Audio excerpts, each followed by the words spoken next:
Hello everyone. So today we'll be taking Chakrasana, also known as UrdhvaDhanurasana. The aim of this video is to help you to understand that how you can reach in Chakrasana step by step. So first step is Iyengar Yoga Surya Namaskar. For that, you're taking a 1 foot gap from the top of the mat, legs together. Be firm, become more tall, look straight in a line. Samasthiti. You're joining your palms in front of the chest. Exhale, arm release to the sides. Inhalation to Urdhva Hastasana. Exhale, Uttanasana. Press the palm, jump back, step back. Adhomukha Svanasana. Inhalation, Urdhvamukha Svanasana. Exhalation, Chaturanga Dandasana. Inhalation, Urdhvamukha Svanasana.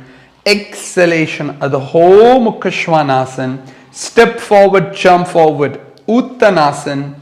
Inhalation, Urdhva Hastasana. Exhale, release. Now you must be thinking how many times we should practice Surya Namaskar. I would suggest 20 would be good enough. Go for 20 rounds and you will be able to warm up your body very well. And yes, a lot of people, you must be thinking how we can learn Iyengar Yoga Surya Namaskar. For that, I will give you the link in the description. Second step is shoulder rotation. For that, you need a strap. Until or unless you do not have a good mobility in the shoulders, Chakrasana will become challenge for you. So, if you do not have a strap, you can use a tie or a dupatta or a cloth that can help you to rotate your shoulders. Okay? From there, you're opening your legs, hip distance apart, and open the strap. Good. And then you start to rotate your shoulders front to back. And make sure when you're doing it front to back, you are creating good opening in the chest as well. So you are going for at least 20 times. And I would suggest you to go for 3 sets. And this is going to help you a lot. Third step, lizard pose. Why lizard pose? Because you need to work on your thigh, the root of the thigh. So you're going into Adhomukha Svanasana first. You're taking your right leg forward in between of your palms, dropping the back knee down on the ground, on the mat, on a blanket or a pillow, depends on you, whatever cushioning you need. Now, from there, you are looking straight forward, free your back toe. Good. Make sure the thigh is pressing down. The thigh needs to descend. From here, we'll go with the variation. This variation is for those who are a bit flexible enough. So, you are holding your right big toe from your left fingers, forearm on the ground, like this. And right arm goes back, hold the back foot, bend the leg. Hold it properly and try, can you create more stretch here in the thigh? So push it down and try, can you bring that heel touching to the hip? And how many times you're going for this? The best would be go for 30 seconds each side, 3 sets. So the fourth step is Virasana, Supta Virasana. So for that, you are rolling your shoulders, taking your fingers back. Make sure you lift your chest, roll the shoulders in such a way that the shoulder blades come closer. And then start to lie down on the bolster. And then extend your arms towards the back side. And hold the elbows. Make sure the thighs are not moving out. The thighs are together, knees are together.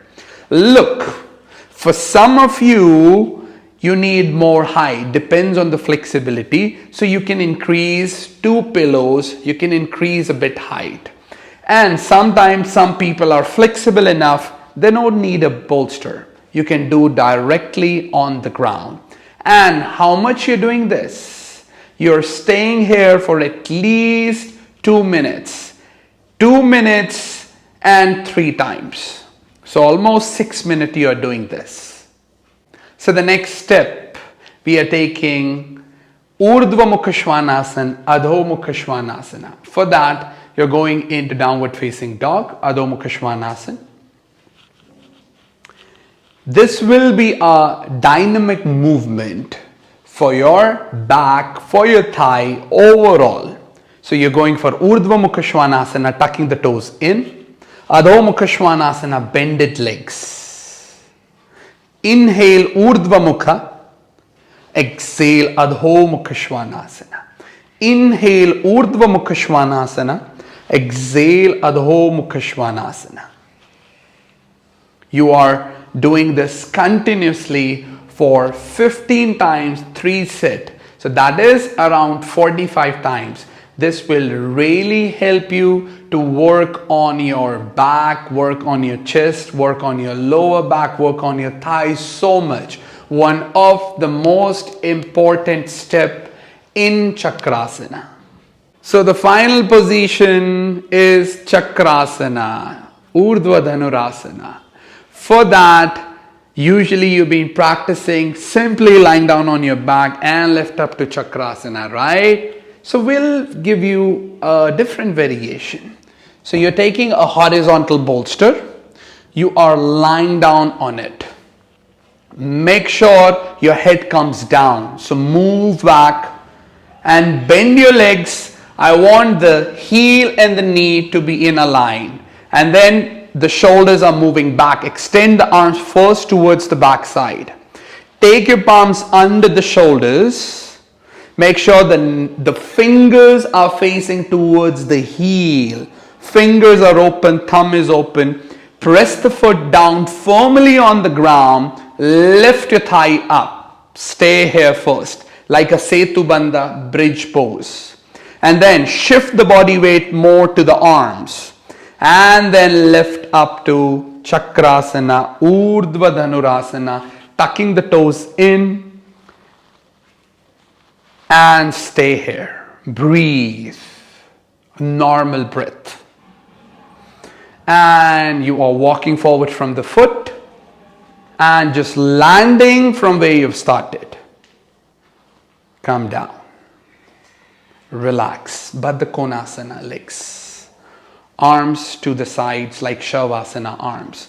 Why I have given you the bolster? Very simple. Because the chest is lifted easily. When the chest is lifted easily, the Chakrasana becomes easy. So this was Chakrasana, UrdhvaDhanurasana for you. The aim of this practice was to help you to reach Chakrasana step by step. Trust me, if you will try these steps, you will reach Chakrasana easily. And yes, do not forget to like, share and subscribe. Namaste.